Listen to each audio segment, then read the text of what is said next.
Yo, this is the Scarcity Studios YouTube channel. Please don't forget to like, comment, share and subscribe. And our sponsors at Alpha Claims and Hire Birmingham, the leading and best accident management company. Get a replacement car anywhere in 1 hour. I really appreciate you joining me today, and we've got some breaking news coming from Jamaica in relation to stories from Birmingham in the UK.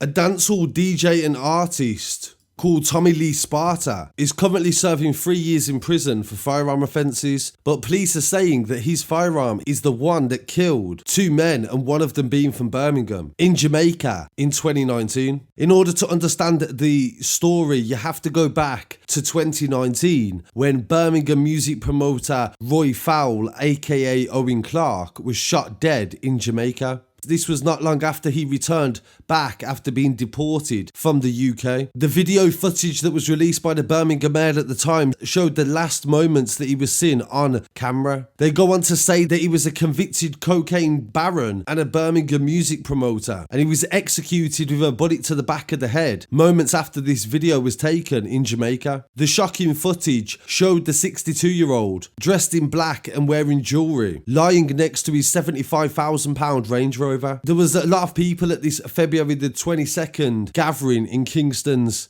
Kencott district, and one of them was Birmingham reggae star Mehdi Ranks, a frequent visitor to the land where he was born. He attended the party with a local Birmingham singer from Northfield, Megan Sky. She is currently making a name for herself on the island. They arrived seconds after the shots were fired, and people started to leave as they arrived. Mehdi Ranks described Fowl as a kind man and told the Sunday Mercury that blood has already begun to flow as a full-blown turf war breaks out after his murder. Unconfirmed reports state that the body count already totals 6, but Jamaican officials say there is no record of any revenge killings. Officers were placed on high alert after an internet video warning that 100 heads would be taken for the death of Fowl. 2 men on motorbikes opened fire as he came out of a party just after midnight. They fled the scene and are yet to have been traced. Reporting the crime, media threads in the West Indies referred to Fowl as a businessman with a checkered past. Those legitimate interests was the event nights called the British Link-Up.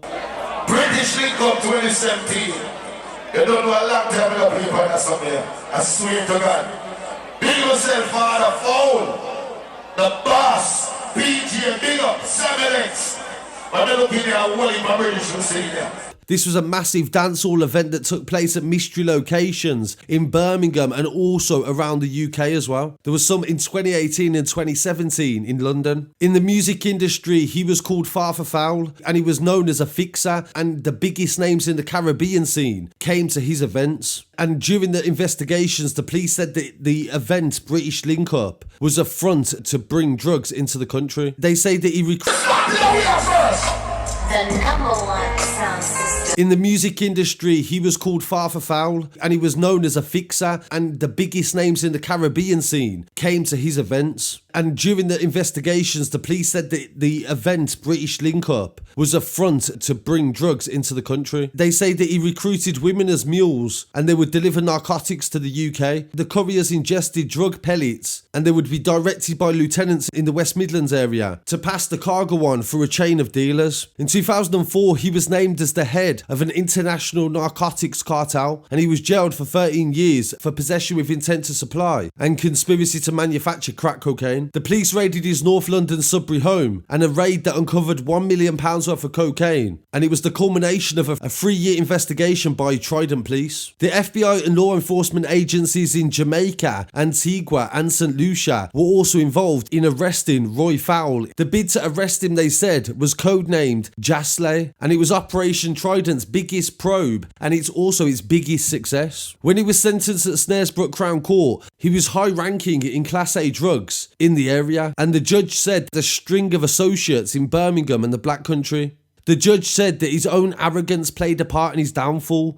Witnesses said that he'd been seen lighting up cigars with £50 notes, and he had a trademark that left £10,000 labels on designer clothes that he wore out. Eddie Ranks, 48 years old, was a recipient of lavish generosity from Roy Fowl, and he came to one party just handing out money, he said. He gave me £1,000 in Jamaican dollars. I felt emotional to tell him. He was a kind man, a very friendly person. Fowl distributed food parcels among the poor in the neighbourhoods, and despite his former high ranking in the underworld, his profile was very public. Only 3 days before his execution, Roy had pledged to tell the real story of his life to an island reporter in Jamaica. In short, he said he was prepared to spill the beans. Some would believe that was a catalyst for the violent demise. In that final interview, the convicted cocaine kingpin told the Jamaican Observer journalist, "A whole heap of your people want to talk to me, but I say no, but I will talk to you. I'll tell you the whole story about everything that happened in London, and we can do it early next week." There was a lot of things that nobody knew about him, he said, and some of them stories you hear about me in England, and he said that he would tell the reporter the whole story. But it prevented Fowl from ever telling his story, and according to witnesses, he was gunned down while enjoying a meal by a motorbike gunman, and that is exactly how his friend was killed several weeks later as well. Oney British was another part of the British link-up, and he helped with the arranging and hosting of the events. He was murdered several weeks after Roy was, and he was murdered in a similar way by gunmen on motorbikes who was never caught. He was killed as he was leaving a club called Champs, and armed men on the bike rolled past and shot his Mercedes on Mountain View Avenue and fired several shots inside the car, killing him at the scene. Rumours in Jamaica at the time, reported by Jamaica Repost, said the murder was linked to the murder of Roy Fowles a few weeks earlier. And from that you can get an idea. Oney British and Roy Fowl were in relation to their impact on the industry, dancehall, events and the culture from bringing it from Jamaica to the UK. But yesterday, nationwide news understands that ballistic tests have revealed that the illegal gun that was seized by police from the waistband of a popular dancehall entertainer, Tommy Lee Sparta, was used in the murder of 2 high-profile members of the British link-up crew in 2019. Tests revealed that the firearm was used to kill Owen Clarke and also Alfonso Harriet. Clarke was better known as Roy Fowl or Father Fowl, and Harriet is more popularly known as Oney British. Both men were known as dancehall personalities. For many years, they organised events in Birmingham, the UK and also Jamaica. Roy Fowl was gunned down in February 2019 when he partied at the Halfway Tree in St Andrews in Jamaica. And days after, in March the same year, Oney British was killed by gunmen in Mountain View Avenue.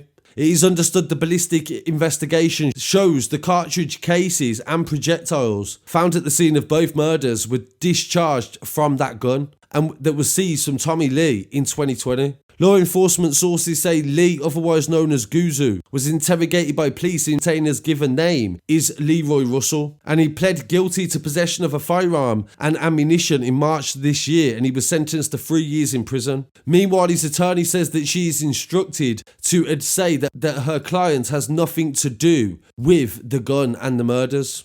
And as I said earlier on in the video as well, about the fact that so many people were being killed when they left from the UK going back to Jamaica. The Guardian newspaper reported in 2019 that 5 men had been killed in 1 year that had been deported from the UK to Jamaica, which has the highest murder rate per person in the whole world. They say the government does not monitor what happens to people that return back to Jamaica after they leave the UK. And the revelations increased pressure on the Home Office at the time when they was resuming deportation flights back to Jamaica, which they had postponed following the Windrush scandal. So this is definitely a big development in relation to that story. They say that there's no mention of any charges that are posing against Tommy Lee at this moment in time. But we'll definitely keep you updated with that story. And of course, it being a local Birmingham story, I know a lot of people in the city are very interested to know what had happened with that case. So really appreciate you joining me today. Please pay your respects to Father Fowl and Oney British in the comments. I'll be back again very